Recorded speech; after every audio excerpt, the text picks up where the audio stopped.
Paz e bem. Ontem falamos do encontro de São Francisco com São Domingos. Hoje vamos comemorar de um outro encontro que aconteceu há 800 anos atrás, exatamente no ano de 1219, entre São Francisco e um grande líder muçulmano, o sultão de Egito, Malik al-Jamil, em Egito. Estamos vivendo num contexto em que o nome dos muçulmanos nos dá medo devido aos acontecimentos de terrorismo das últimas décadas e a Europa, em modo especial, está apavorada pela presença de muitos muçulmanos cada dia chegando do continente africano, escapando das guerras civis como prófugos nas costas mediterrâneas. E o apelo do Papa de acolhê-los como irmãos está tornando cada vez mais discutido e um futuro perigoso e meio perplexo para toda a humanidade. Nesta ocasião, hoje vamos ver o que aconteceu com São Francisco de Assis há 800 anos atrás. Era tempo das cruzadas, enquanto as duas margens do Mediterrâneo eram marcadas pelo ódio, e o pobre de Assis foi para o Egito e para os lugares dos muçulmanos, que na época estava estendido até a Terra Santa e a maior parte das atuais terras árabes. São Francisco chegou a poucos quilômetros de distância de Cairo para conversar com o sultão do Egito, Malik al-Jamil, para tratar com ele um diálogo religioso e ecumênico. A intenção dele era anunciar o Evangelho. Na verdade, São Francisco há tanto tempo que desejava de ir entre os sarracenos, os muçulmanos, para receber o martírio. E quando seus confrades voltavam como mártires destas terras, ele exultava de alegria pelos prodígios e fidelidades de seus frades. Sabemos que até Santo Antônio entrou na ordem franciscana, vendo o testemunho do martírio dos frades de São Francisco na sua missão entre os marrocos. Na regra, várias vezes ele menciona como obediência perfeita à disposição dos frades de ir entre os muçulmanos com o desejo do martírio.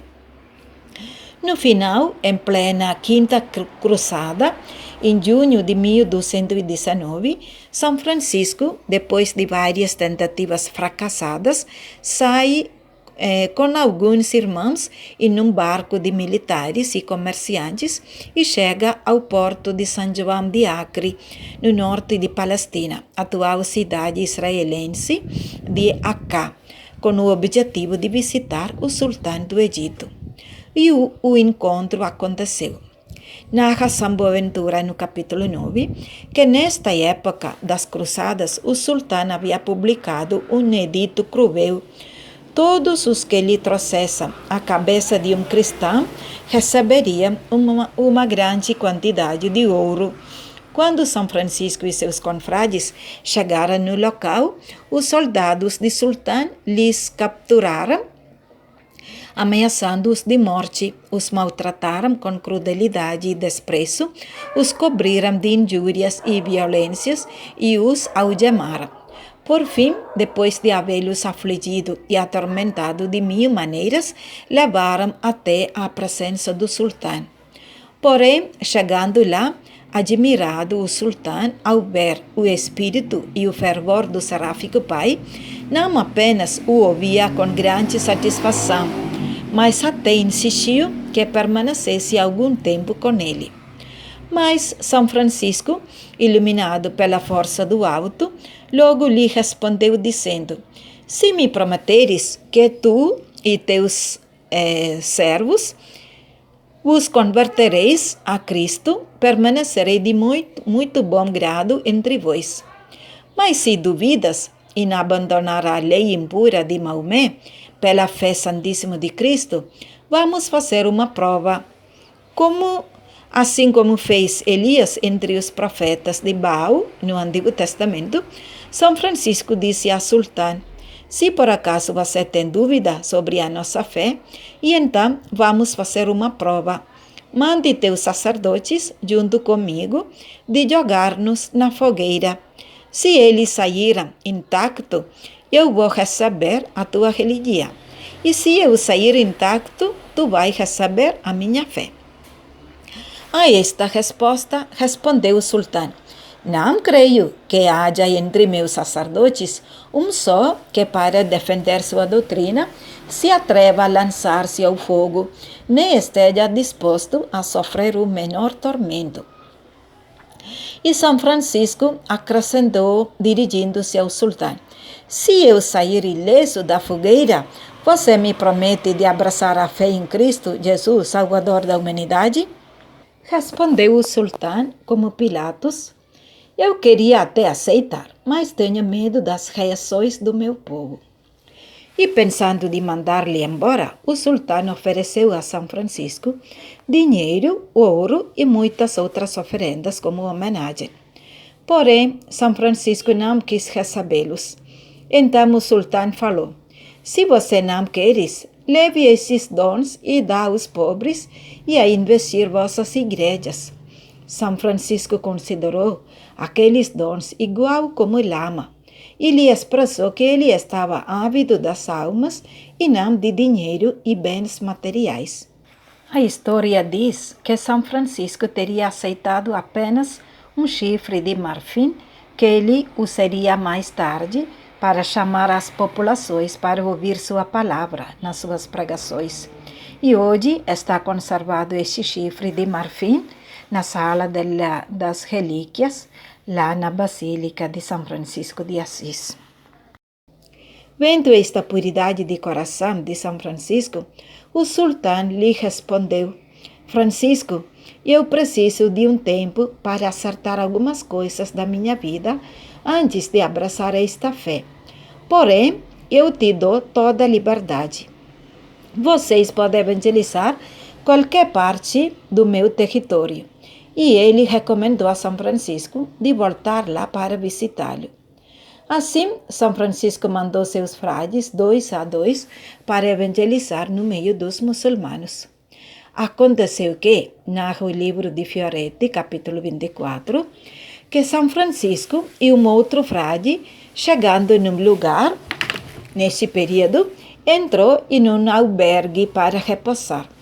E ali havia uma mulher belíssima de corpo, mas pobre e miserável de alma, a qual mulher maldita convidou São Francisco a pecar, convidando-lhe para se deitar com ela. E disse-lhe São Francisco: vem comigo primeiro, eu te levo para uma cama belíssima e mais macia. E a conduziu a uma grandíssima fogueira que se fazia naquela casa.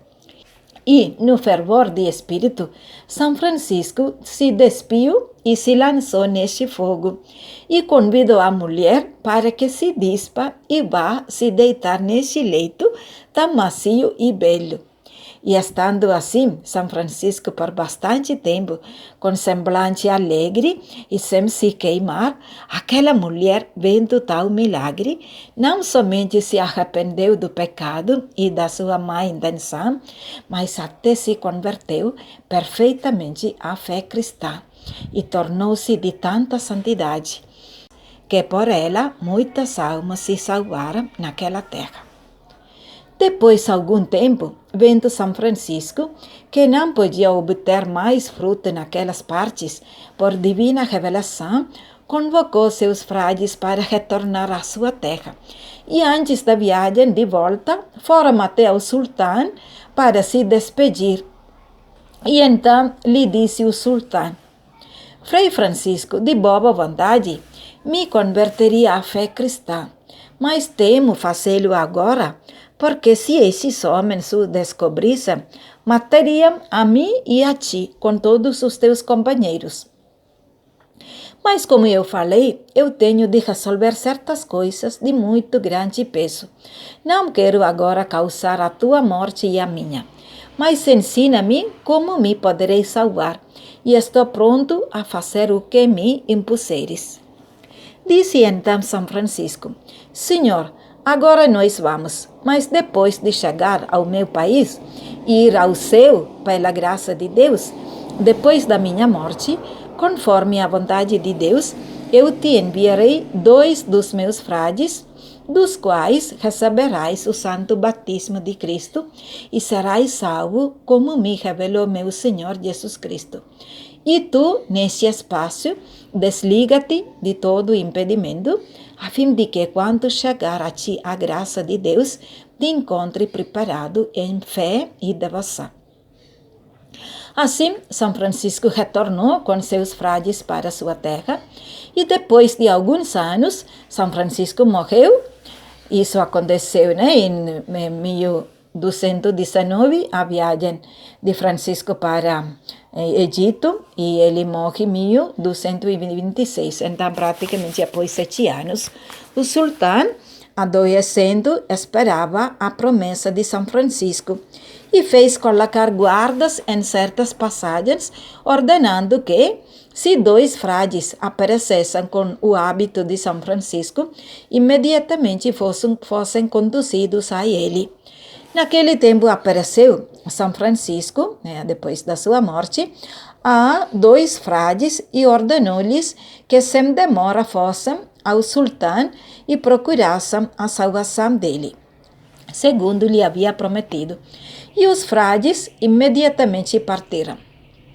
E, atravessando o mar, pelos ditos guardas, foram levados ao sultão. E vendo-os, o sultão teve grandíssima alegria e disse: agora sei, na verdade, que Deus me mandou os seus servos para minha salvação, conforme a promessa que me fez São Francisco por divina revelação. Recebendo, pois, a informação, a catequese da fé cristã e o santo batismo das mãos daqueles frades, assim regenerado em Cristo, morreu daquela enfermidade e sua alma foi salva pelos méritos e operação de São Francisco. Como falamos, na época, o governo de sultão estendeva seu poderio até a Terra Santa. E assim, desde então, os franciscanos se tornaram os custódios desta terra. E eles, pela virtude da religião, tendo tanto amor para com o mistério da encarnação e a paixão de Cristo, ainda hoje conservam esses lugares santos que receberam de bom grado das mãos dos muçulmanos. Não sabemos até onde é verídica a história das fogueiras, mas uma coisa é verdade: os franciscanos estão aí ao longo desses 800 anos custodiando os lugares sagrados. O que não conseguiram com as armas das cruzadas, São Francisco conseguiu com suas suaves palavras e a presença humilde. E neste ano, comemorando esse primeiro diálogo interreligioso acontecido há 800 anos atrás, o nosso Papa Francisco fez a sua visita a este mundo árabe e está tendo várias tentativas dos encontros entre o mundo muçulmano e o mundo católico em várias partes do mundo, começando a Paquistão, como caminho dos irmãos e não como inimigos para serem eliminados. E pela primeira vez um Papa visita os Emirados Árabes, sendo recebido pelos líderes muçulmanos dos países árabes. Poderia parecer como um fracasso no seu resultado imediato, mas as sementes da palavra de Deus, embora lento, produz fruto.